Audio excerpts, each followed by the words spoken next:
We'll let people filter in, but we are so welcome if you are a part of the early squad. Hi, early squad. Let me find the stream so I can say hi to people. Oh, we're live now. Nice. Yes. Yep, that's us. And it's not like 20 seconds behind, which is absolutely brilliant. La, la, la. The stream health Someone looks likes us. Thank good. you, someone. Woohoo! Bomb de bomb de bomb. De bomb. That's a tune. Are you singing Winnie the Pooh songs? I don't think so. I might have been. The more it snows, tiddly bomb. The more it goes, tiddly bomb. And welcome to the... Not the lying Disney ones, the good ones. Okay, so... How are you, Michael? I'm very good. I've been doing lots of housework today, which is exciting. Mikey has no audio delay. What did you do with your audio delay? Oh, yes. So I was setting up the whole stuff when I moved office the other week, and I had to reset up OBS after plugging a microphone into a different USB port, because that's a different device if you plug it into a different USB port. Anyway, but the USB mics require about 120 milliseconds of delay, which means that my voice was out on the last stream, but it wasn't out a significant amount, but it is out the wrong way. I can't remember. If you hear something before you see it, it's completely unnatural. But if you hear it with a slight delay, it's not too bad. And I had the slight delay. It bothers me. Tom's got a video about that. How if you see the lips move and then the sound comes, like that lag we're fine with, but the other way is completely debilitating. Yeah. Debilitating. Well, in real life, that happens. You never get the sound before the visuals, but you get the sound the further and further away it is, with a greater delay. Because did you know that sound travels slower than light? This is from Mikey's upcoming course, Things That Travel Slower Than Light. It's quite a long course, actually. Did you know this remote control travels slower than light? Great work, and I'll see you in the next video. Kickstarter confirmed. Tom Scott is awesome, Jelly. Jelly, how are you today? We're just gonna, because we've got hardly any delay, we can do that now. We can actually ask questions and respond to them quite promptly. Well, he has to type, so it might take longer. This is true. If I'm looking over here into the distance, gazing, because that's away from Yann as well, isn't it? When I do that, la la la. What did I just witness? Just staring off to the distance. There's my diploma. I'm going to look at my diploma. No, that's where the chat is. It's in big font, so I can read it. Yeah, I've watched a couple of streamers recently, and you really have to get... I don't know whether they have a special slow chat or something along those lines, but some of these chats are whizzing up the page. I'm like, how? And it says slow mode is on. I'm like, that's slow? I think they have moderators whose job it is to watch out for keywords. Perhaps. But yeah, I think you need some special tools. Yep. Okay, well, it is now officially past... Well, it's now officially 7 o'clock UK time, which means it is other o'clock in some other places. Yes. So I guess we should start. Hello, everybody. Welcome. I'm Yann, and he isn't. I isn't Yann, I'm Mike. So I had a bit of a crazy weekend, actually. I failed to sleep on... What's now? Now's Monday. Sunday. Okay, I slept last night, but I failed to wake up for 3 days. So. On Saturday, I had this brilliant idea of the video that I put up, and my latest video, and I just didn't stop. So I recorded everything. I got it all edited up, and editing took forever. It was the first time I put annotations in and everything else like that. And then it was like 9 a.m. and I was like, you know what? It's 9 a.m. now. I might as well stay up. And then later on in the evening, I couldn't speak. Words were new words. They were brand new words that no one had ever heard before. Special words. You should be channeling Eddie Izzard. I, on the other hand, woke up late, fell asleep, had 2 pots of coffee, and still can't wake up. So we're both loopy. And in different ways. Yeah, for different reasons. I don't know if you just heard those motorbikes go past, but sorry about that. Yeah. Oh, I did not. I can't remember that. I did not know that. So brilliant.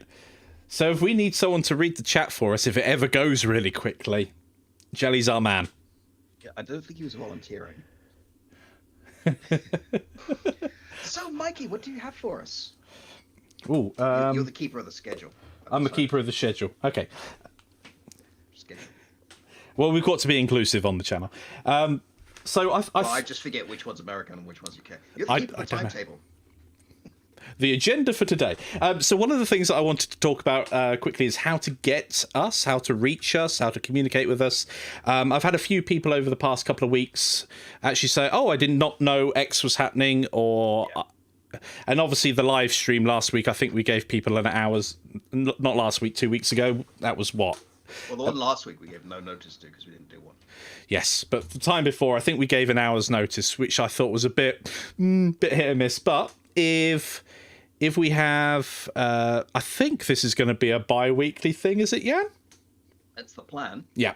So, obviously, catching us around now on a Monday, 7 p.m. I know not everybody can reach that, though. So one of the things that I'm doing, or my lovely partner Corinne is doing, is she's chopping up these videos into smaller chunks, and I'm about to start releasing those. Names. Giving them very entertaining names, yes. 2 old farts reminisce. Yes. Thanks, Corinne.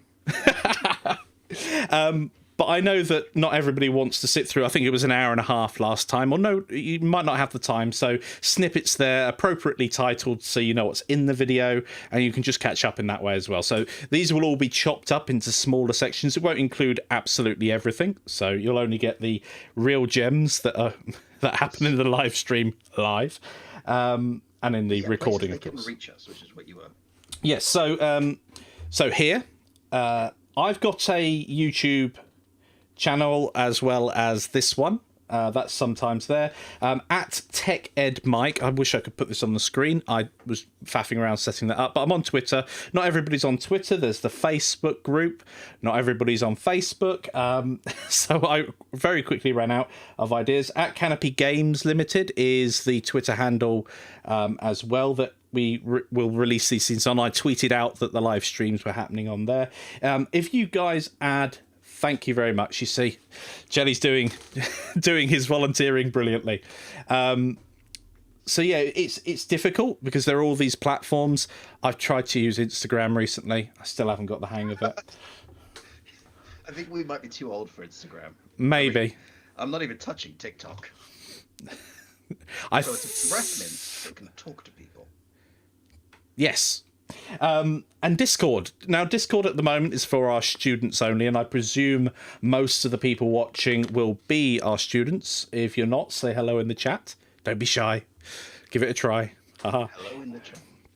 But yeah, our Discord at the moment is for students only, so we can give detailed feedback and things on the projects that they're working on. A quick aside, because you mentioned Facebook briefly. I am on Facebook, but I only use it for work. I don't like using Facebook, not because of the company, although that's a whole other conversation, but because being on social media makes me very unhappy. So I don't have Messenger installed, which means if you send me a chat request, I might not see it for a few months. Oh, I will add to that. If you friend me on Facebook, I will probably reject you most of the time. And that's not because it's malice, it's just because it's family stuff that I mainly use Facebook for, but I do occasionally, and I like Yann, it will be a bit of a delay getting back to you as well, because all new people who message me using Messenger get put in that holding bin. I don't know what it's called. Well, I only found out recently because a friend of mine a few months back that I knew when I was 17 reached out to get in contact. Got really upset when I wouldn't answer him, and I didn't get the messages for a year and a half. So that's a thing. So Facebook, like, posts on our sudden influx of light, posts on our Canopy Games Facebook group or in the Goddo official Facebook group. I'm going to change my white balance. Not my white balance, my exposure. There we go. Auto exposure. Both of those are great places to reach me. And if I can be candid for a second, Yeah. Mikey and I adore talking to students, but we're both very, very bad at social media. Yes. Like, we know this about ourselves. Yeah, like, I'm trying to get better at it. I'm trying to let Mikey get better at it. We had a conversation privately in Discord, and it's like, I've been trying to get things good in Discord. It's like, great, I'll put you in charge of that. It's like that. That's not what I meant. Yeah, and obviously there are other places. So I'm a member of a few other Facebook groups as well, specifically Blender related. We're both in the official Godot group as well, and I am on a few other Discord channels. So there's a chance you'll bump into me. I use the same handle everywhere, so hopefully that's useful. Oh, speaking, of course, of Godot, they've also got a live stream on at the moment. Probably shouldn't be. Don't leave us, don't, please. No, but they've got. What are you doing? Speaking of Godot, you should go watch that instead of me. Yeah, there's a NG dev Q&A right now, which we didn't know about until today. Otherwise, we would have. I don't know, restreamed them. Yann and Mikey react. That was a bar, Mikey. That was a bar. It's sunny. It chucked it down with rain. It's a lie. It's raining and sunny. Yann's just trying out Fallout 5 when the bombs drop. I've kind of gotten a bit over Fallout. I quite man, but I found that I love playing the beginning of Bethesda games. Yeah. And then I always get to the same point in the plot, usually about 2 hours in. It's like, I'm bored with this. Let's start over. And I just replay the beginning. So I was a big Oblivion fan, and I remember I played it through a couple of times. I was like, hang on a minute. I don't have to keep playing the beginning. I can just properly save it just before you leave the dungeon. I mean, you have to do that with Skyrim, because otherwise you have to sit there for 15 minutes while they talk at you. Thanks, buddy. Well, you're a prisoner. You should be tortured. This is the feeling they're going for. Yeah, and I must have put hundreds and hundreds of hours into that game, but it was a really enjoyable game. And then about 2 years ago, so quite a ways after the original release, I played it again, but only this time played the main story, because I'd never played the main story before, apart from the bits it forces you through. So it's amazing how much content is in those games that people just miss out on. I mean, I missed out. The ending, though, it's many, many years after, so I'm not going to spoil it for anybody. The Q&A's on the 30th.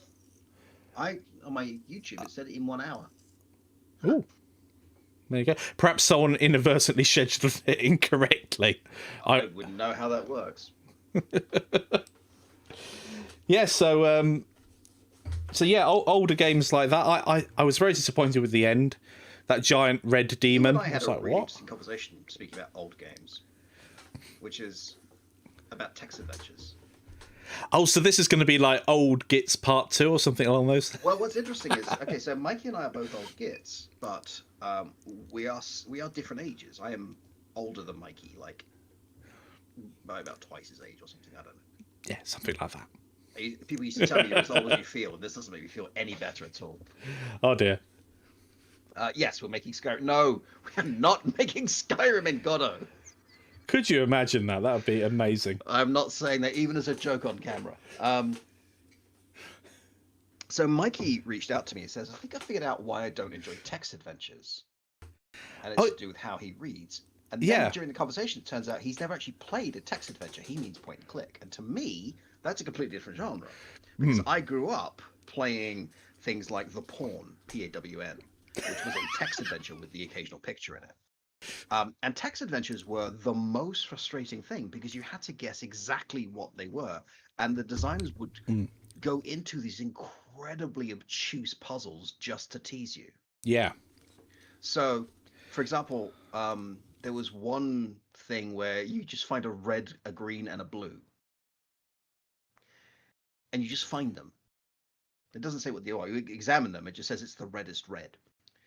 And then hours later, you've got to melt your way through the snow. And the solution is to mix the red and blue, and then mix the green and the red and the blue, and then use the white on the snow, and it will melt it. How on earth are you supposed to know that? You're not.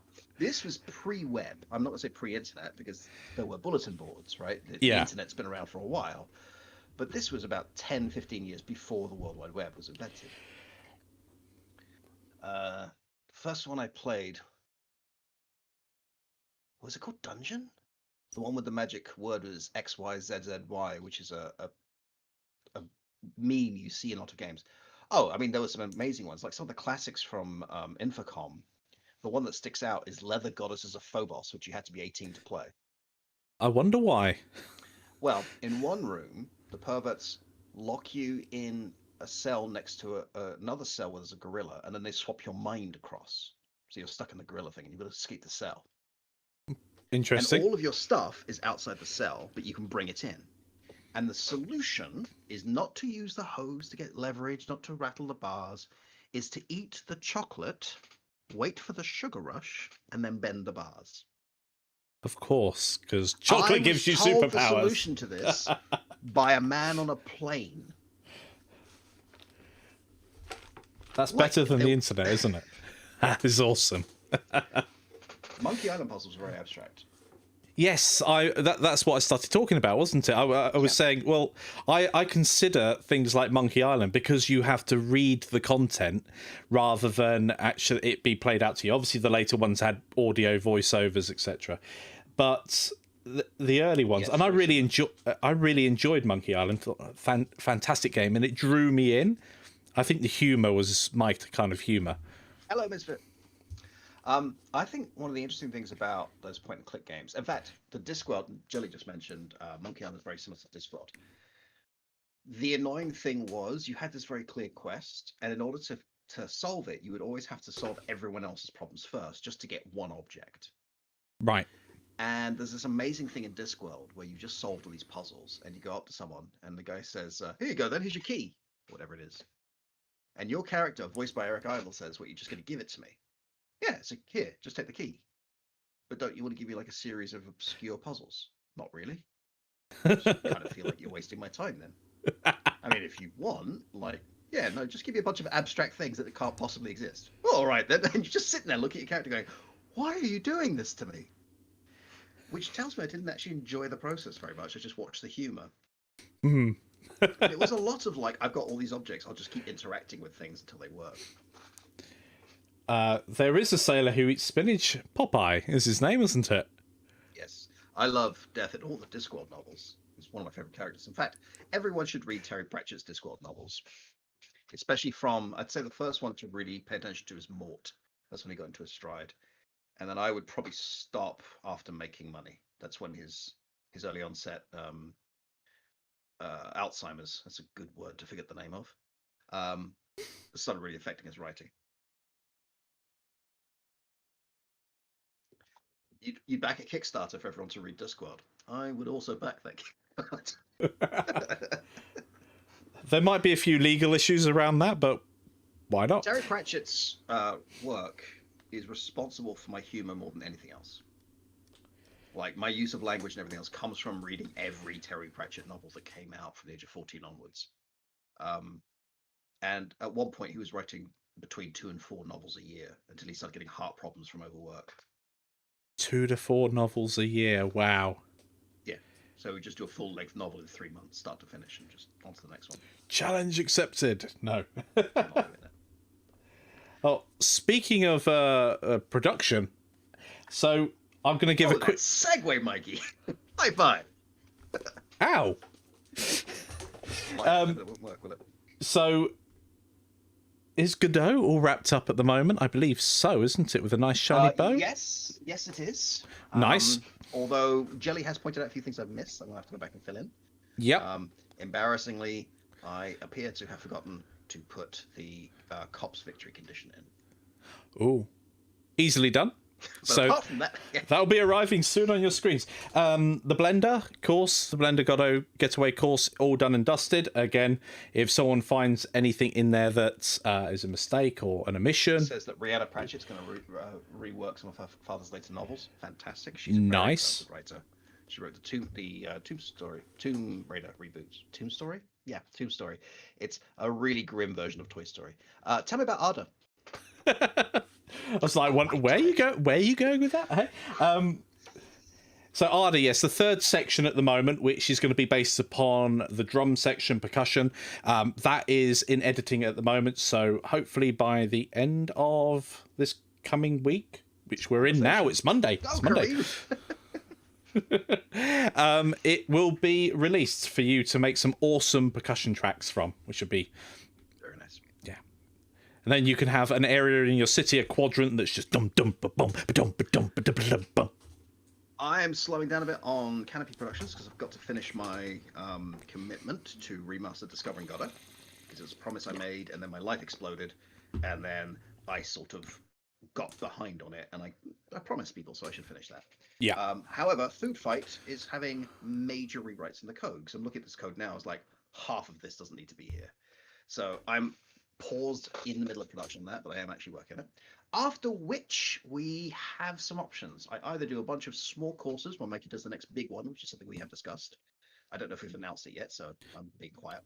Well, it might not be that one, you see. So I've got ideas and plans, and I change my mind a little bit too often. Yeah, but I do a big course, either Godot 4, which I don't think will be out by then, or if I can fix the bugs on Mag Racer and get the NPC working, I think there's a course.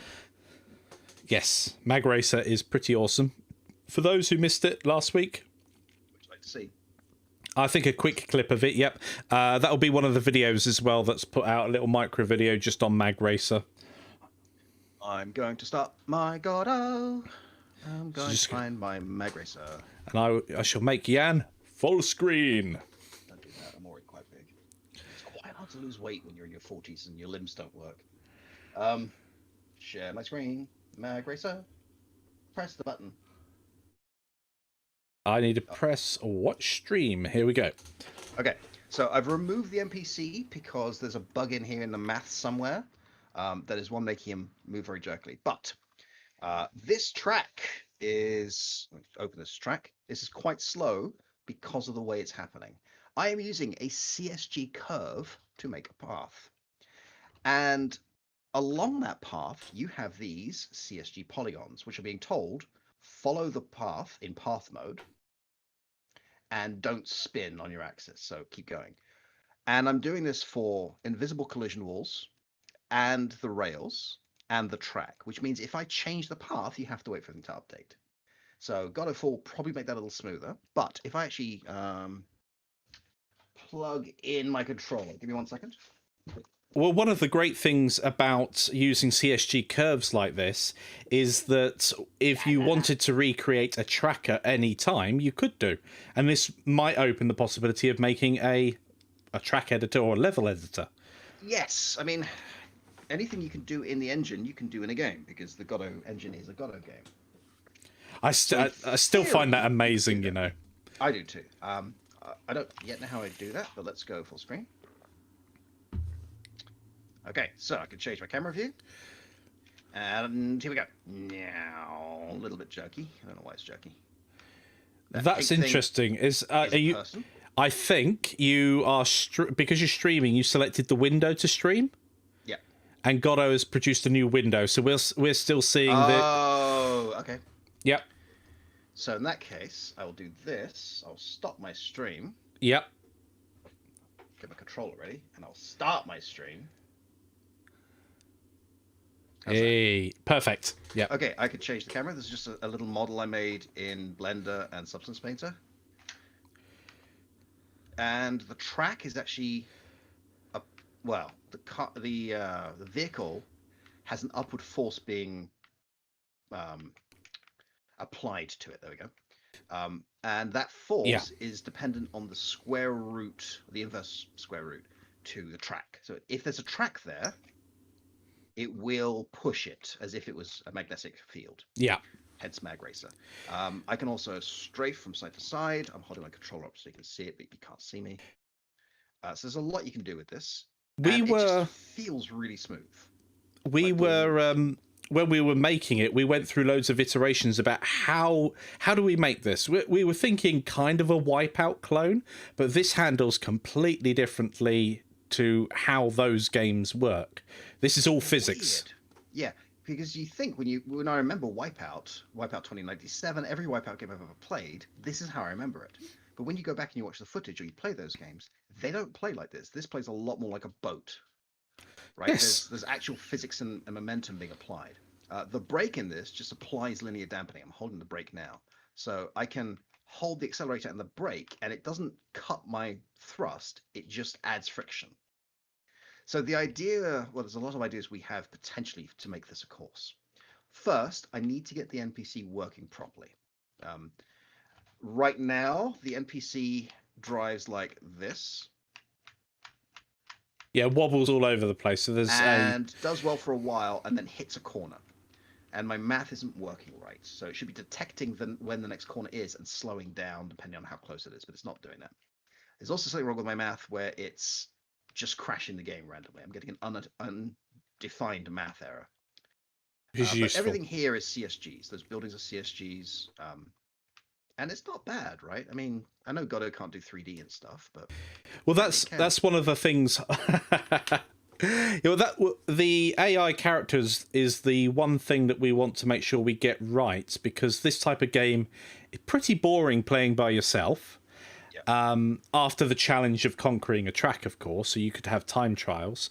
But with the AI, it's very easy to get it working in such a way that it's a perfect racer, and it just follows a line around the track, and that adds nothing really to the game. That's quite old. That's an old school way of doing it. And we can have the AI race around the track absolutely perfectly, but we don't want that experience. We want one that is more along the lines of, hey, disco, why are you doing that? Yeah, we want it to react. We want it to have some behavior. So then you could have, for instance, a more aggressive character that would try and nudge you off or block you, a more defensive one that would try to avoid you, all those sorts of things that would make a game more interesting to play, so that you're making best use of that AI. So Chris just pointed out with some inertia, you could use flight sim controls. We have inertia. Just to show you my scene tree real quick, this is all duplicated so the NPC can use it too.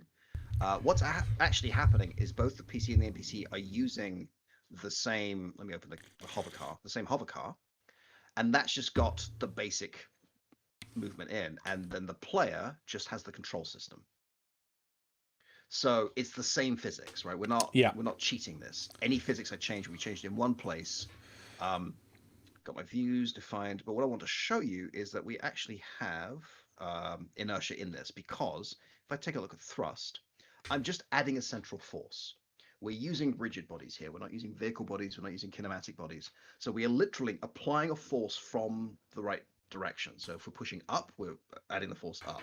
If we're pushing forward, and this is true with steers, we're applying torque. Shunt, we're applying central impulse to the 90 degrees, right? So instead of going forward, we are going pure left or pure right.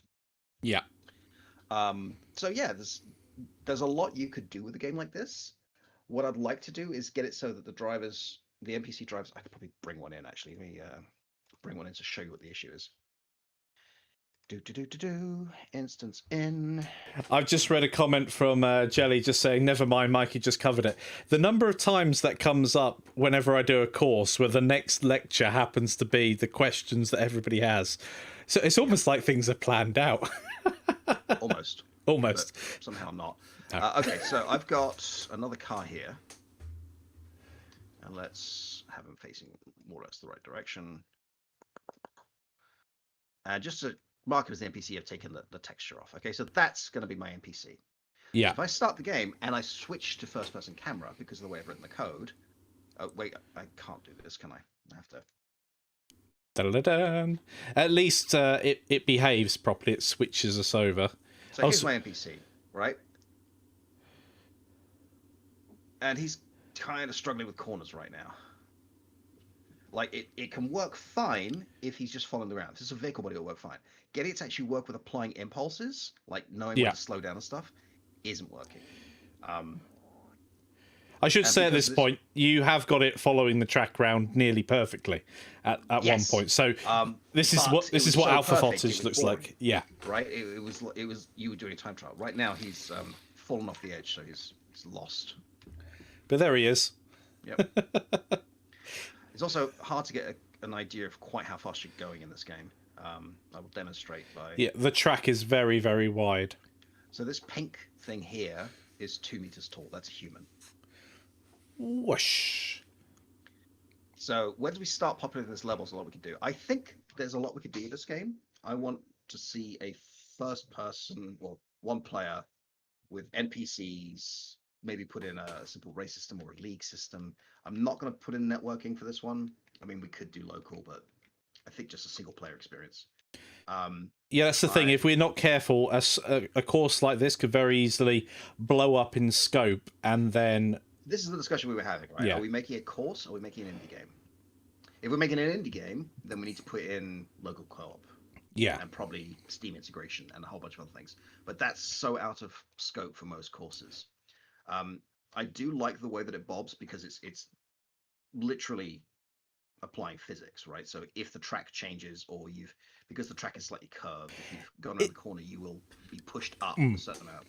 Well, it's another level of skill as well, because you know that as you approach anything that lifts up, that you need to be careful of hitting the ground if you're going too quickly. I suppose you have to slow down. Yeah, it's a vertical corner essentially, so you've got to worry about 2 axes of movement there. That was the wrong button. So yeah, I think this has a lot of potential. I'm not 100% if this is the next course yet.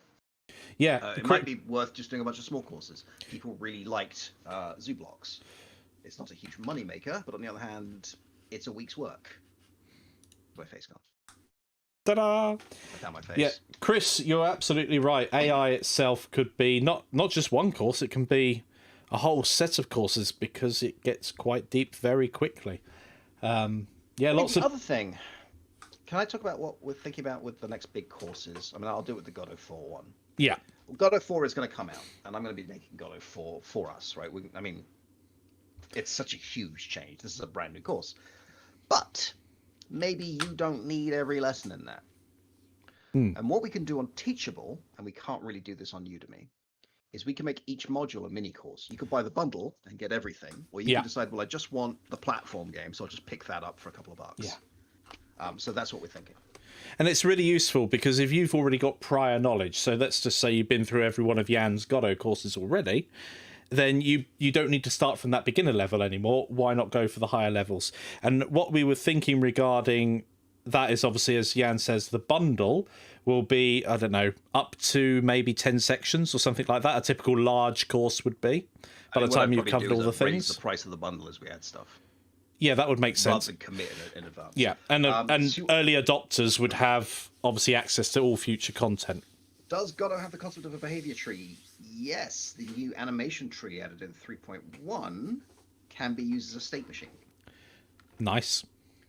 So you can tell it you're an animation tree, or you can tell it you're a state machine, and it won't do animations, it'll just play states. So you could do it that way. Nice. Yes, I want grid map nav meshes too. That... So rather than doing a navigation mesh on this one, what we're doing is there is an invisible node in front of the NPC car. Yeah. That is following the curve. It's finding the nearest curve point with an offset. Yeah. And going there. And the car is steering towards that. Which is essentially how you steer in real life. You see a corner, you start turning. You don't turn when you're actually on the corner. So it's not actually making behavioral choices.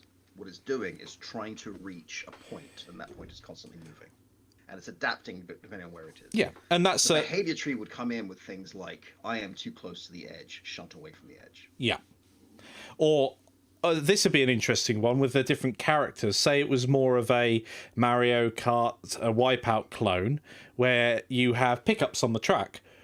Do you go for a pickup or do you go for a speed boost? It would be making those decisions based upon where it is in the grid. You know, if it's last place, it's probably going to want speed over something else. Unless one of those pickups was speed, of course.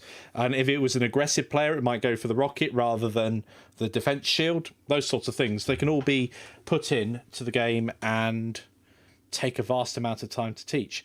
And as we alluded to there, just that simple following the track is one AI choice. And then we can just grow it and grow it and grow it from there. I mean, what I'd like to do is make personalities a plugin node.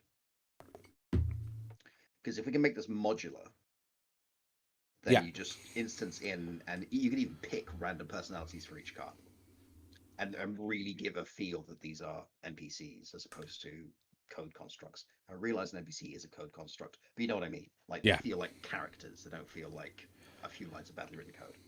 And we can accentuate that as well. I don't know if we'll do another type of thing as Godot Getaway. It would help to talk to Lee and Perry on AI, because AI. I'm self-taught in my degrees in theatre and theatre education. Like, I'm pretty good considering, but there's a bunch of stuff I just don't know, like maths. I've been speaking a lot to Lee Harris recently, so perhaps I'll give him a bit more of a chat. I thought he was a stand-up comedian from the 90s when you told me. Yes. Don't even know which comedian I was thinking of, but just the name made me think he was a stand-up comic. So that's what I'm thinking. It's a really promising game. What we've tried to do is actually replicate physics as much as possible. So there are 4 repulsors underneath the car, and each one is pushing from its position. So if you're going up a slope, the front one is pushing harder than the rear one. But of course, if you're going fast enough, you're going to crash anyway, because there's only so much force coming in. So there's a lot of realistic physics in there. Lee Evans, that's who I was thinking of. Thank you. Oh, I saw him live many, many years ago. Such a character, but he's so energetic. It's amazing. Just answering a chat thing. That's fine. I am writing down these things to give editor a good chance at naming the videos during the cut. I used to drive my students in China crazy when they'd get maths questions on their English and I'd correct them. 2 plus 2 is not 5. 2 plus 2 is 22. Yeah, why not? So I don't know. There's a lot we can do with that. I don't want to repeat Godot Getaway. There's stuff we can do with procedural level background stuff, maybe. But I don't want to do the same course. I don't want to do the same networking. I don't want to do the same solutions each time. The track is not going to be a grid map. It's going to be a curve. Yeah. Well, that's the thing, isn't it? It's which gives it a really nice, nice is a terrible word, organic, yeah, sort of unsettling, futuristic feeling. And the fact that then it gives you're more editing the track in game rather than editing it in Blender, for instance, which it would be completely different to how we made Godot Getaway, which is a very rigid grid system because it uses grid maps. The potential we were thinking of with modular, because I mentioned modular like for code practice. Have you got the picture? About. Have you got the picture of my modular car? No. Have you got? Is it our shared drive? I think it might be binned. I hope so.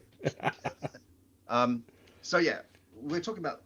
This came about when we talk about systemic games, right? So you have a node called Fire that has code that tells its parent node how it's behaving. Probably not tell its parents though, because it's really bad practice. But if there's a node in there that has this stuff, it'll affect the parent. Well, if you're making modular node stuff, I can't log into the shared drive again. Okay, yeah, I'm gonna have to set up a new thing with that. If we're using that philosophy, then why not use it with the actual vehicle? So, Mikey, yeah, how does that translate in terms of your side of that course? Well, that would be along the lines of it'd be challenging, which is great because it really pushes your noodle when you're thinking about how you put these things together. But the ultimate modularity would be something like Lego, but we don't want that level of modularity. So simple things like you'd pick the body, the cockpit, the engine type. If it's got stubby wings, large wings, curved round wings, you could go for all sorts of different styles when it comes to the actual building of it. And then in game, what you can do is, or rather, before it goes into Godot, you'd attach either an empty or maybe the origin of that object would be the mounting point for other objects. So it would probably be an empty that you would use, and you would match up empties on particular models. It's an interesting debate to be had with because we're thinking you get these unlocks, you finish a race, and you get like a loot pinata, and you get some stuff out of it, right? So you just have to design or have or download from other people a bunch of modules for engines and bodies and wings and all the rest Yeah. of it. Do they have gameplay effects? And there's three ways you can do this. Yes, they do, in which case you have a metagame. No, they don't, in which case you're playing a single player game with a way of showing off what you can do. Or you do the high octane from Bullfrog approach. High octane was a futuristic racer from Bullfrog, nowhere Yeah. near as popular as other games. They did Dungeon Keeper, they did in fact it might not have been Bullfrog, it might have been the company before that. It was a what's his name? Peter Molyneux game. He did Magic Carpet, he did Populous, he did Black and White. I mean, some really incredible games until his later stuff. But High Octane was nowhere near as popular, but they solved this problem by having these teams you could unlock with different stats, and the stats did nothing. They were just a visual representation, and everyone drove them differently because this is the heavy car, so I'll just play to that strength. Chris says, Yeah. would this be Syndicate? Yes, Syndicate Wars were amazing games. Syndicate Wars especially. Would this be a Kickstarter? Brilliant. Mikey, would this be a Kickstarter? Or do you want me to answer that? I don't know how to answer that. Maybe, maybe not. So there's a curse if of we're the doing a Kickstarter. Yeah. There has to be a really good reason why. Yeah. Now, we could make every big course a Kickstarter. There is a business model there, right? But from our point of view, if we're doing the same thing each time, what are we actually charging you for? If it's Mag Racer and we're doing it anyway, but if we get a certain amount of cash, then we can add something to this. Like, and I am not promising this because I have not researched this, a level editor. Yeah, it's things that are brand new to us. I suppose Kickstarters for us are really a way of mitigating risk, not with the course itself, but the actual cost of opportunity cost of not making an easy course for us rather than something that's complicated. So if we needed to bury our head in, I'm going to tell you what I would love to use. Yeah. Example. Sorry, this just occurred to me. Yeah. Sound design. I know a really talented sound engineer, but he works as a sound engineer and a film editor. And for him to take time off to make a course that may or may not make money, because not every course makes money, right? Sometimes you break even, which is challenging when you're renting. And he has a house and kid and mortgage and wife, and that's a gamble. But if we could use that money to, for instance, say, let's get some high-end sound design, because a game like that, where the sound actually reacts to the vehicle and the Doppler effects, everything else. So you go above a certain speed and you hear turbines and the rest of it. Jelly was saying weapons. Weapons we can do now, but if those weapons had actual sound effects. I went and listened to some of the stuff on Epic Sounds. And if you know what you're doing, you can make these incredible energy beams that sound like they're burning stuff and crackling the air and really make a huge difference. That would be worthwhile. Yeah. But they would have to be genuine, priced out things. Well, that would be another example. For instance, as part of a Kickstarter, you could promise sound assets, in which case we're going to have to buy in expertise, for instance. Or reach a deal with somebody saying, if we pay you this much, can we provide this to our students? Yeah. I mean, maybe that's what we do. But I would love to either pay a sound engineer to make the sounds for the course. Yeah. Or, more challenging, make the course.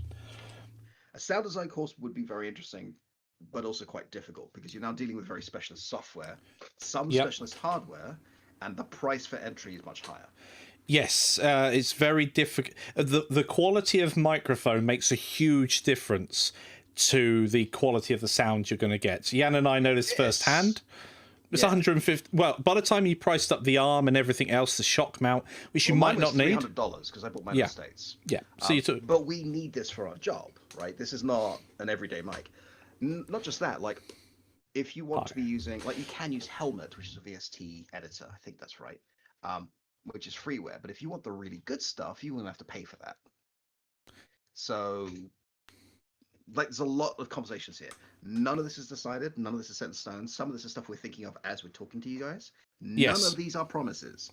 If we do a Kickstarter, it would have to be to add that kind of value. Yeah. Right? We want to do this anyway. And yes, the extra cash in advance is nice.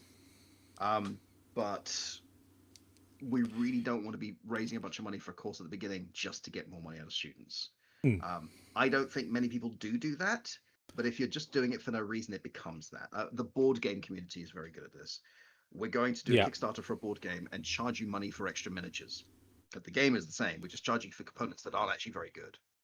Like, they're just expensive miniatures. Yeah.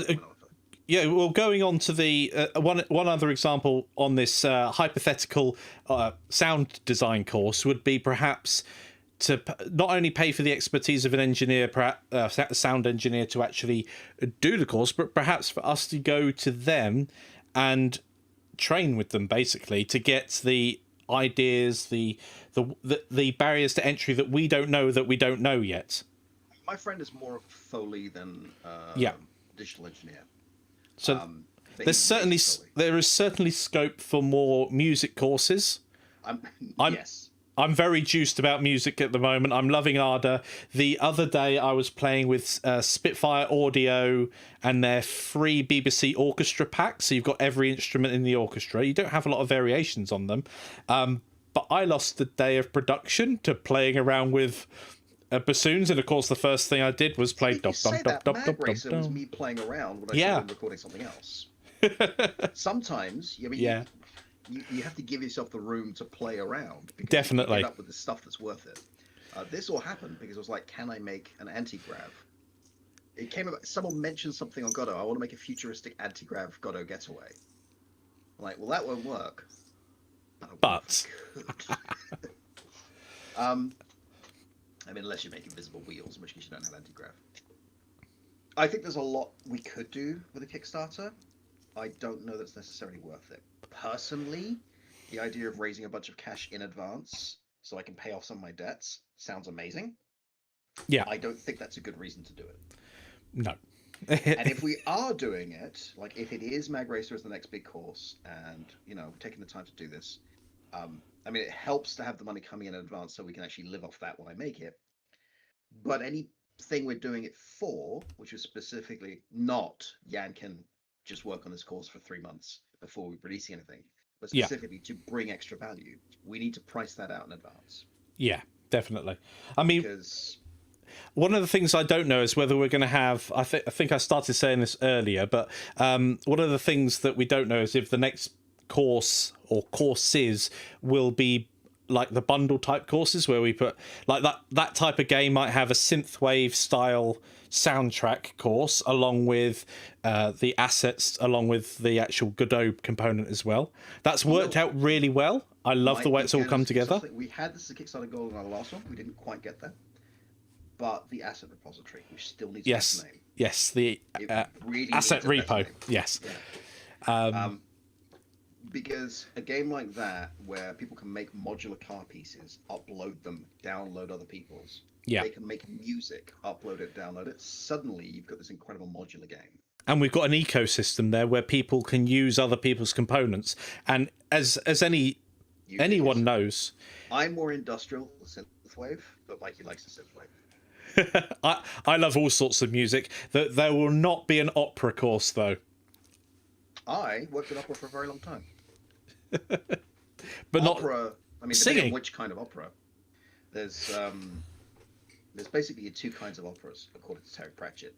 There's your sings a bit, dies a bit, sings a bit, dies a bit, and then there's your drinks a bit, loves a bit, drinks a bit, loves a bit. Those are basically your operas. Sounds about right. No, I used to stage manage operas in a Nine Inch Nails t-shirt, headbanging to Lucia di Lammermoor by Donizetti, calling lighting cues. It's rock and roll. Abominata insan. Yeah. And one of soap opera, an opera about soap. Yes. Where are we going with this? I was just thinking off the top of my head. One other example for doing a Kickstarter is again either time or expertise. Say we did want to have. And it's a shame that it didn't quite pan out this way with the Godot Getaway. I've got some really nice assets, but Yann's been using my prototype assets because of the way we were trying to parallelize the courses.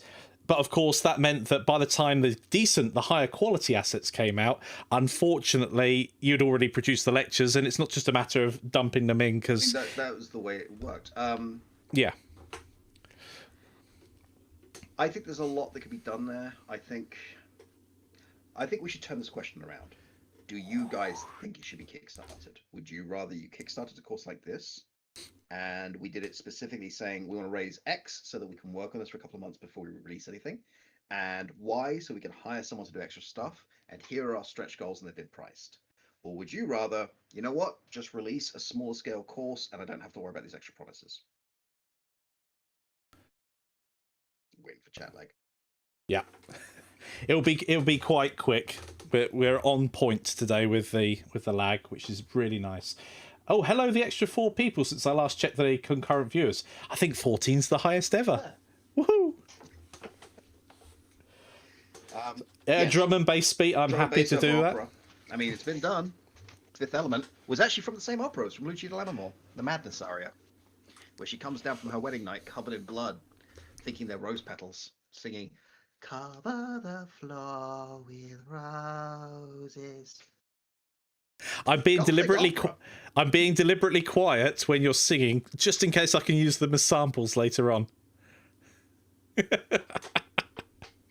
Kickstarter planned carefully in advance. Planning. I've heard this word, but I haven't. I've got a book full of plans. Yeah. Okay. So. Or hieroglyphs. I think that's what they call my writing. Chris and Mark are saying Kickstarter planned. Yeah. I mean, if we did Kickstarter, we'd have to plan it.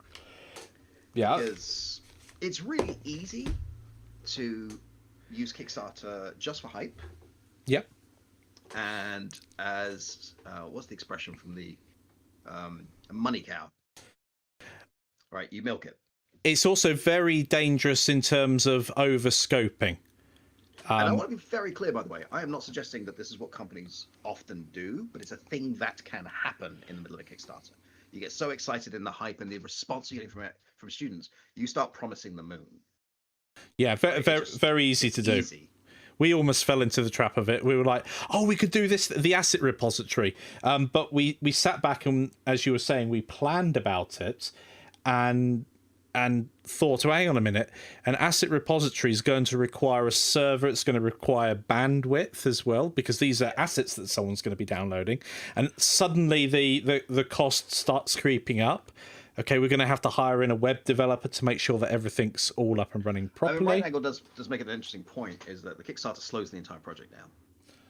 Because we have to wait for the Kickstarter to be done. That's 30 days. We don't get the money for another 30 to 60 days. Yep. At which point we can start production. Which does slow things down. Equally, of course, if we're talking about planning, if we're about to finish off whatever we're doing currently, like I'm finishing off Arda at the moment, and you're just finishing off the other stuff with the Godot at the moment, so say we release one right now, that would actually fall into our planning structure really, really well. But we haven't prepared anything either, so we can't really do that.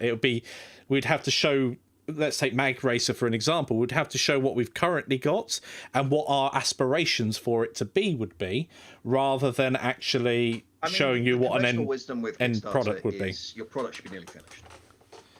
Don't sell a promise. Sell a product that just needs a little bit extra. It shouldn't be called Kickstarter. It should be called Over the Edge, right? You just need that little push. I realize Over the Edge sounds a lot more like you're running out to no man's land in World War One, so maybe don't do that.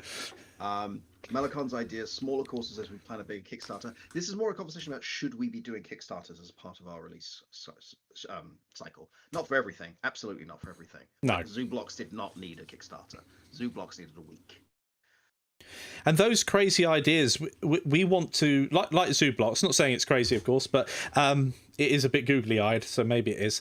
But when you're excited about something and you just want to produce it, like I did the last YouTube video of mine where I didn't sleep, I was just in the zone, excited about it, and that comes across in the videos, even if they're more sort of coding and drier videos, if I can call them that. Your enthusiasm comes across in your voice whilst it's fresh in mind and you're excited about it.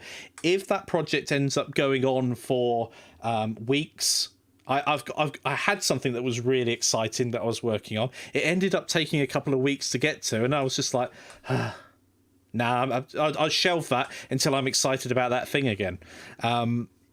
Otherwise, you don't interesting have that question from goal Right for Angle. it. Yep. What about selling the course as it is right now? So let's say we start Mag Racer as it is right now, and if enough people join the course, update it with better assets. At the moment, that course is not ready.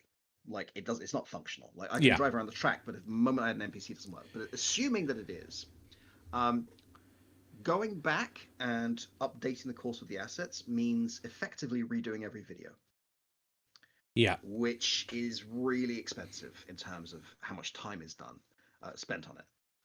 And it's time that we could be doing other stuff. So it's not impossible, but we'd have to really look at what the value is for that. I take a bit. I don't know what it is. It doesn't feel quite right to say if enough people buy this course, we'll improve it, because that to me sounds like a moving goalpost right from the very beginning. I mean, there's something else that someone suggested to me, and I actually don't personally like this idea, but that might be my bias. Yeah. We could, in theory, also do a Patreon, and people could support the development of the course. I don't know what the rewards would be. I don't know that I like please fund me while I research this course as a teaching model. I like Patreon fine for other stuff. I support a few people on Patreon. I support Shut Up, Sit Down, for example. They do amazing work, and I want to subscribe to them. But for a sort of, we're doing a research program to do this, but someone else mentioned to me that they would like to do that. So that is something I would be open to discussing if enough people liked it. Personally, I'm not a fan. So I'll let them check this out if they want to do that. Good. I was right then. I mean, there are some things I'm just wrong about not liking. Like, I hate jazz. Like, just cannot listen to it. It makes my teeth itch. I realize I'm wrong. I can hear the talent, but no, I'm not listening to that. It's the mayonnaise. I get it. Don't you mean the Marmite? No, Marmite is delicious. It's not safe for us, but a lot of people who do educational content primarily on YouTube use Patreon. It's not a good primary business model in a lot of cases. Yeah. Actually, some people do it quite successfully. We're not great at advertising on social media. So for us, that's a death sentence. So one of the things with Patreon that I know some creators have circumvented. But if you're brand new to Patreon, I've been looking at it a lot in earnest recently, is that you typically, especially if you put the rewards on Patreon themselves, you can have someone that supported you for years paying $2 a month, which is great. Thank you for the support. But you could end up with someone who supports you for 1 month, $2, downloads everything. Of course, you can have different tiers, etc., and gets everything for $2 and then immediately leaves again. So it's not a great business model on that front. But I've seen it with assets. I was speaking to someone the other night about spaceships, and the way that they had organised theirs is you get, if you support me at, I think it's a $25 tier, you get these 2 high quality assets every month. But they're emailed to you, so you do require the continued subscription. I like Patreon for certain things. Yeah. I don't think it works for us. And judging by the response we're getting, I think that's fair. We're having an argument about what's the best Marmite. Yeah, I can see. When I was working in Apple Farm Arts Camp in New Jersey. See you later, Right Angle. Bye, Right Angle. The dance company, the dance department wrote on their staff noteboard, jazz is like a pizza. So I wrote, it doesn't go in your ears. I have feelings about jazz. I've never seen jazz pineapples either. Pineapple and ham, is that the ungodly pizza? Is that the one? The big no-no. There's probably jazz about pineapples. So yeah, I think that's a potential for a big course. I don't know that it's going to be. I mean, it shouldn't be the same structure as Gotta Get To It, because it shouldn't be the same course. We shouldn't be covering the same material. No. I think there's enough interesting stuff there to make it really work. I think you kind of need a controller. You can play that with keyboard. There are key bindings in there. Yeah. But it's very different. I've got a question for chat.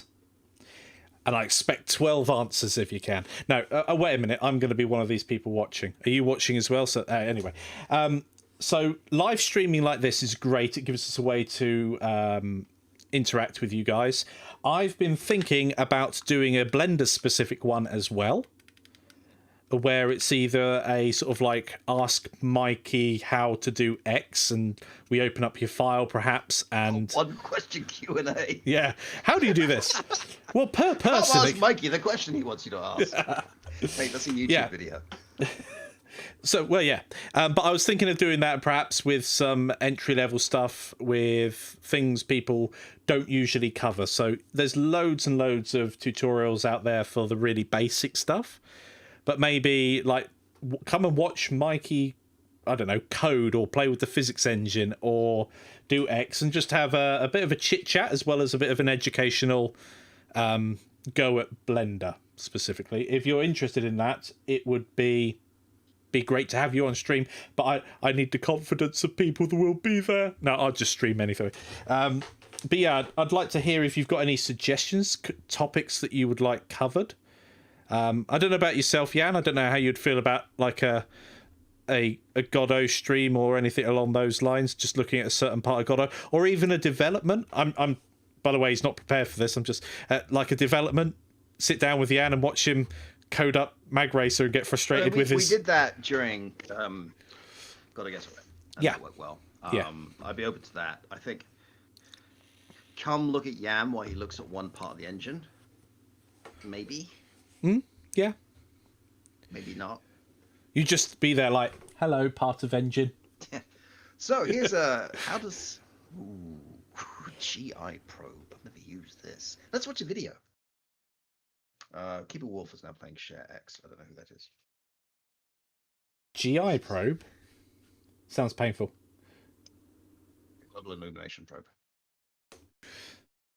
So that's going to be interesting, actually, in Godot 4, to loop right back around to something we were talking about earlier, and something I'm really excited about is the lighting system they've now put in. Yes. That looks absolutely fantastic.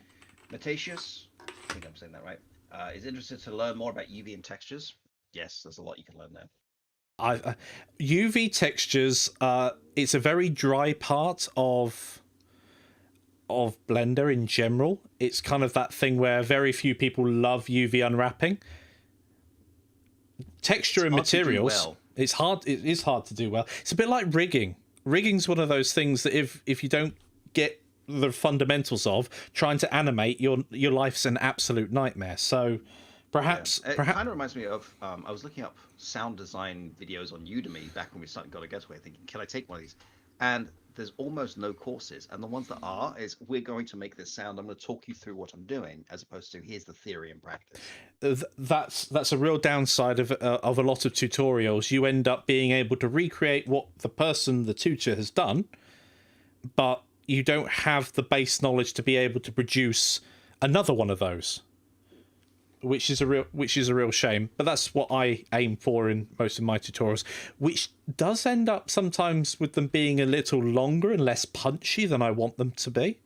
But at the same time, I want to make sure that there is a fundamental base that people are able to go off and produce their own version of what we've just been through. Yep. Smart unwrap everything. You know what? Smart unwrap is awesome. And I tell you what, if you've generated your textures in Blender themselves and they look good, then going in, baking them on a smart UV project 9 times out of 10 will be absolutely fine.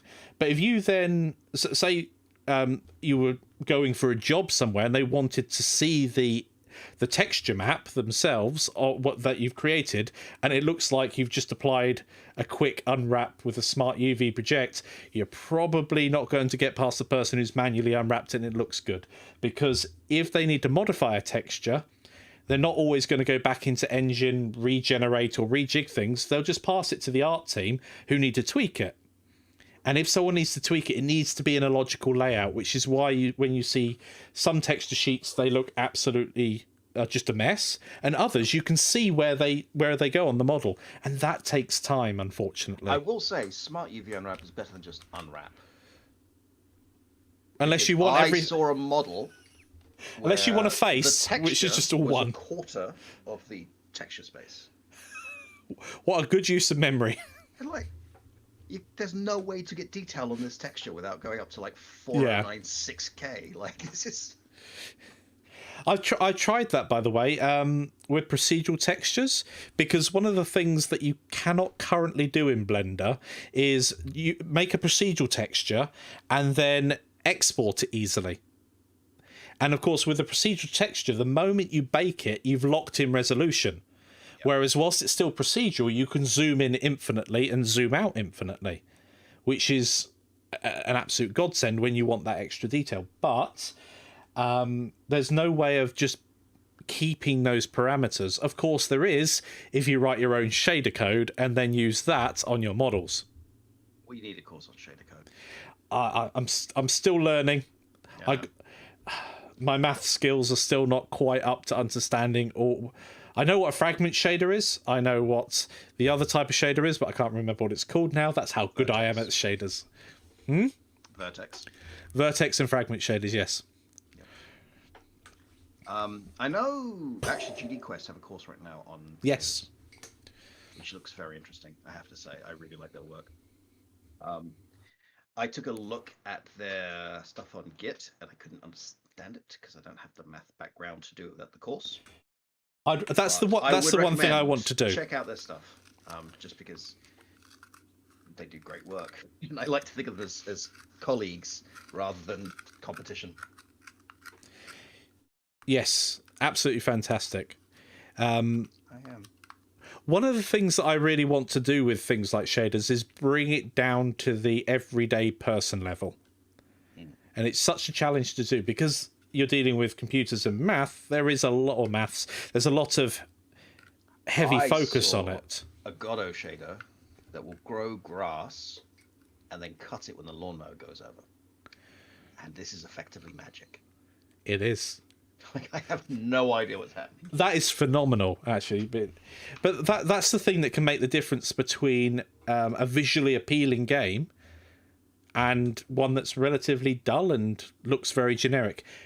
Speaking of visually appealing games, what have you been playing with recently? That Townscape? Yes. I've been following this guy on Twitter for absolutely ages, wanting to know when it's going to be released, and then it was released. I didn't realise. Well, it's in early access. It's early access. Let me share my screen. Okay. So Townscaper, which is now bigger. Oh, that's an interesting sound. I'm going to turn that down whilst it's loud. You'll also be turned down for the moment. So Townscaper is billed as a toy, not a game. And for those of you who don't know, you get this plop of water and you can put things down. Okay, for some reason that's not going full screen, so I'll have to do it like that. And you can add some buildings. And as you add things, it will change what they look like. Yeah, it's not. And what I find interesting about this is, is the way it does this weird procedural logic as to what all these things mean. And just having done some work with procedural work before, like I know, okay, I want stairs up here, so I know I need to do this. Sometimes. Bring the stairs. I forgot how to do stairs. Oh, wait, I have to do this. Yeah. And I find this kind of fascinating because there's all these little rules about how the procedural content works. So here's a little town I've been making. One thing I don't like about this game at all is there is no select and fill. If I want to fill in this river, I have to do this manually, which is really old. But here's a little town I was playing with. Are there sound options? It's quite loud when you're putting stuff down, by the way. That's a good question. Nope. Hello, Pacey Beast. So yeah, it's fun to build these little things and see like how to make these towers or these little archway buildings and plan a neighborhood. There's no game here, but just from a procedural generation thing, like the algorithm that decides what asset's going to be used and how it's going to work, and I think it's kind of fascinating. I would love to see an actual game here, or at least some texture packs. So maybe you don't have this almost Parisian architecture style. Maybe you have, Yeah. I don't know, a steampunk one, or a high fantasy one, or Victorian England, or Elizabethan England, or pick a thing. Or Orcs even, from Warhammer. like city or village, that sort of. Yeah. One Like thing maybe I this would could be love. grass. Yeah. One of the things I would love to see with this particular game is an export function. Being able to export this and then walk around it. What a brilliant level design. I am Frank Lloyd Wright. Architect of the century. Look at that. Spot on. That's the thing, though. This enables creativity in a way that is so accessible. It has that special grid thing that you were telling me about. I can't remember the name of. Well, it's based upon a grid, and then the grid... Can you show the grid on screen? Yes. Against the water, I can. So if I believe this is what the developer was saying. So that is a standard grid that has been altered by mixing it with a Voronoi texture. Yep. And there's a lighthouse. It's a good building there. Yeah, so it's based upon a normal grid, and then it's just displaced. And that really gives the whole thing a bit more of an organic look to it. It's the lighthouse. What I would do.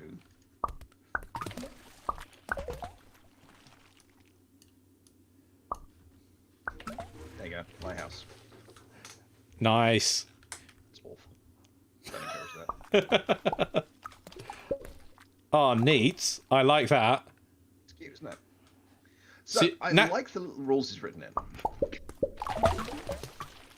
I don't think this is much of a game. Like after an hour of playing this, you're kind of done. It's a sandbox, isn't it? It's a toy box that can keep you entertained for a few hours. Dying a little bit of dying. Yeah, so that's Townscape or Townscaper. What's it called? It's Townscaper. It's in early access. It's a fun little toy.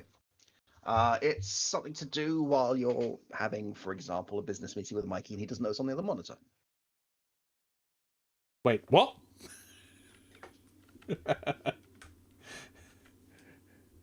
Super skilled. Yeah, it is really, really cool. I love the look of it. I'm still looking. I'm just going to look quickly for the game that I'm Catch up really. with the comments.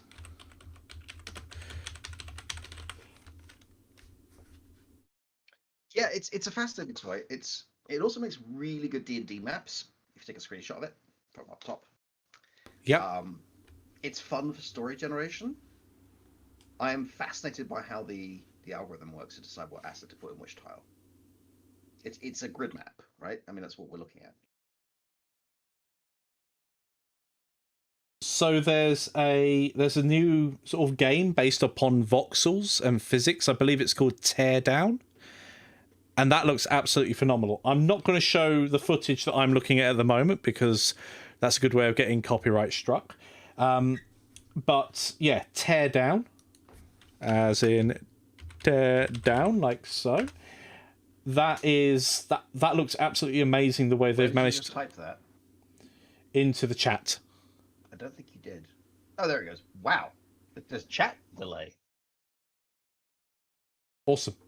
Anyway, so yeah, the way that the game is set up, I believe, is you have to destroy the level and to make holes so you can go between pickups essentially, and then you need to. The moment you pick the first thing up, the moment you steal something, a timer starts going down, and then you've got to go and collect everything and leave the level, get to the extraction point or whatever.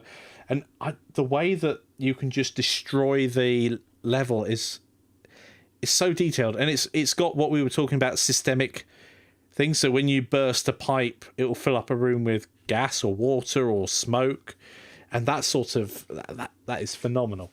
I like the look of it, and it looks like it's quite performant as well, which is one of the downsides of having such an infinitely destructible Shipbreaker. The one where you cut the ships into. Yes, I've had a look at that. That's a really unique take on being able to cut things up. It's really interesting for a few days. At which point it's like, well, I kind of get it now. Like, yeah, there's bigger ships to unlock by grinding. I have this enormous debt to pay off by grinding. I'm Yeah. going through the same loop. There's something about games where you get this big messy thing and you clean them up, like Viscera cleanup duty.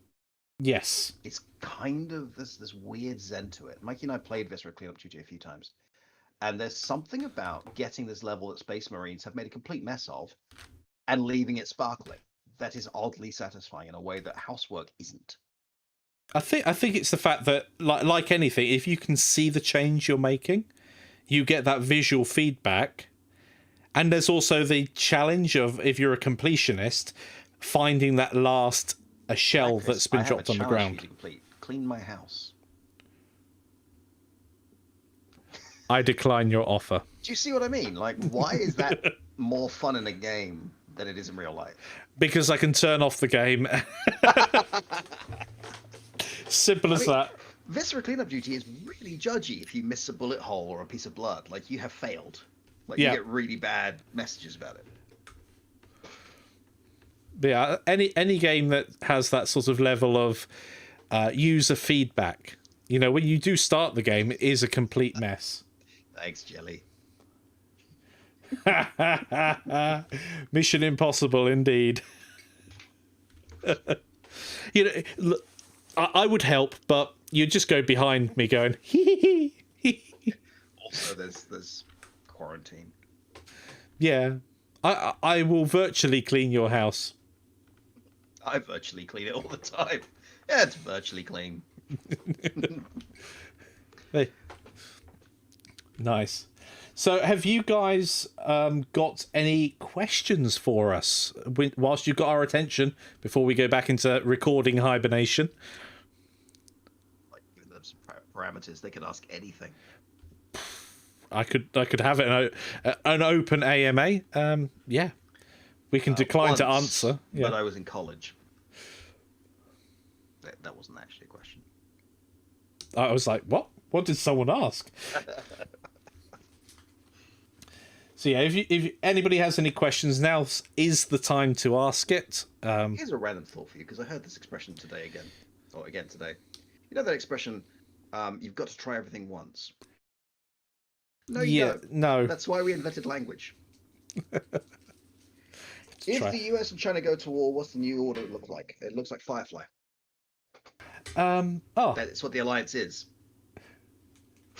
It's the aftermath of that war. Okay. That's quite a cool little series. It's a wonderful little series. It's interesting how many kids now are learning Mandarin in school. I always wanted to when I was a kid, but it wasn't available. Yeah. Interestingly, you got that message before I did this time. So there is a bit of a chat to line. Chats with other Godot developers. That's a good one. Ooh, shiny. I say shiny all the time. Not seen Firefly. Has seen Firefly many times. So Ben Anderson might be up for another live stream at some point. Oh, that'd be nice. We were supposed to do a project with him, but Mikey got sidetracked. Yes. And we had it all planned out. It was really cool, and then it didn't happen. But maybe that will be rejuvenated. Perhaps live stream the event if he's up for that. So yeah, there's Ben. Bastian might be up for a live stream. Maybe. I haven't spoken to him about it. He's doing some amazing stuff right now with his 3D VR space game in Godot. Yeah. You should check out his streams. I have been. I'm so juiced for that game. I'm like, give me access. I'd like to watch Babylon Firefly. Babylon 5. Yes. I never got on with Babylon 5. I didn't either. Something about it just didn't click with me. Yeah. And I'm a big space nerd. Some of the episodes are very, very good. But Firefly really spoke to me. Firefly. I'm trying to think of the other one I watched. Farscape? That was an odd one. What's his channel name? Bastion. Let me go get Bastion's YouTube channel. I'll race you. I've got Papa Don't Preach in my head. If you sing a song on stream, does that Does that get you copyright struck? I don't know. That YouTube's a very odd place at the moment when it comes to music and all that sort of stuff, which is a real shame, because I know some big Adam Neely is someone that I often watch on YouTube, who goes into a lot of detail on theory, and he just cannot give a proper example, because the moment he plays even 6 seconds in what would be deemed fair use, definitely, because he's talking about it, around it, and giving a lot of more extra value on top of just the 6-second clip, Sony or another music company will go, we own your video now. Well, 6 seconds isn't a rule. No, I'm just using that as an example, sorry. My favourite was, there was a musicologist doing a video about a lawsuit. Someone was suing Taylor Swift over copying the music structure of part of his song. And he played both things and explained why Taylor Swift was in the right. Like, you cannot claim these things. The reason for my big grin, by the way, is that's Adam Neely. Is Adam yeah, Neely. yeah. And then the company that published Taylor Swift's song sued him for copyright infringement for his video. Well, not sued him. He was actively defending. Yeah, he was defending their right to own that copyright, so they struck it down. Like, well, in all fairness, it was probably an automated system doing it, but that automated system made them look like absolute twonks. Yep. I tell you a show I've been watching recently. Well, I've finished watching recently that you really need to watch. Upload on Amazon. The trailer makes it look very bad. No, it's on the next list. We're just finishing off at the moment. What are we finishing off? The Good Place, or starting. I don't know how many seasons there are of it. Well, yeah, The Good Place, absolutely brilliant. Good Place is amazing. They finished the show this year, and now they're adding another season. And having seen the end of the final season, I don't really know how that's happening. Magic. Like, that plot's resolved. I don't know what's happening. Perhaps it's a new plot. Who knows? Could be. Okay, so I think if people are going to ask us more about TV shows, that we are in a good place to wrap up for today. We're just verging on 90 minutes anyway, which is awesome. Thank you, everybody, for joining us. I had a bacon sandwich before the stream. I was like, I slept through where I would usually have lunch. Yeah, I had a very late lunch. I sat on the sofa and went... Clone Wars is not a question. No, it's not. Mikey. The Mikey. I could probably do that, but I'm not going to. That's not what Clone Wars is. Have you not? I can't even. My ability to even has been severely compromised. I might be trolling. I might not. You just never know with me. Trolling. All right. Thanks so much for joining us, guys. Yeah. See you all in 2 weeks' time. And if anybody's got any questions in the meantime, reach out. And if it's a big enough question, we'll get it on the stream. Why not? Oh, whack. Kyrgyzstan. That's right. It's my Kyrgyzstan duck. Whack. Does that mean you're going to be on one of their... If you buy a duck, do you get on their list? No. Is that just patrons? Anyway, I will bid goodbye to you all. Bye, everybody. Bye.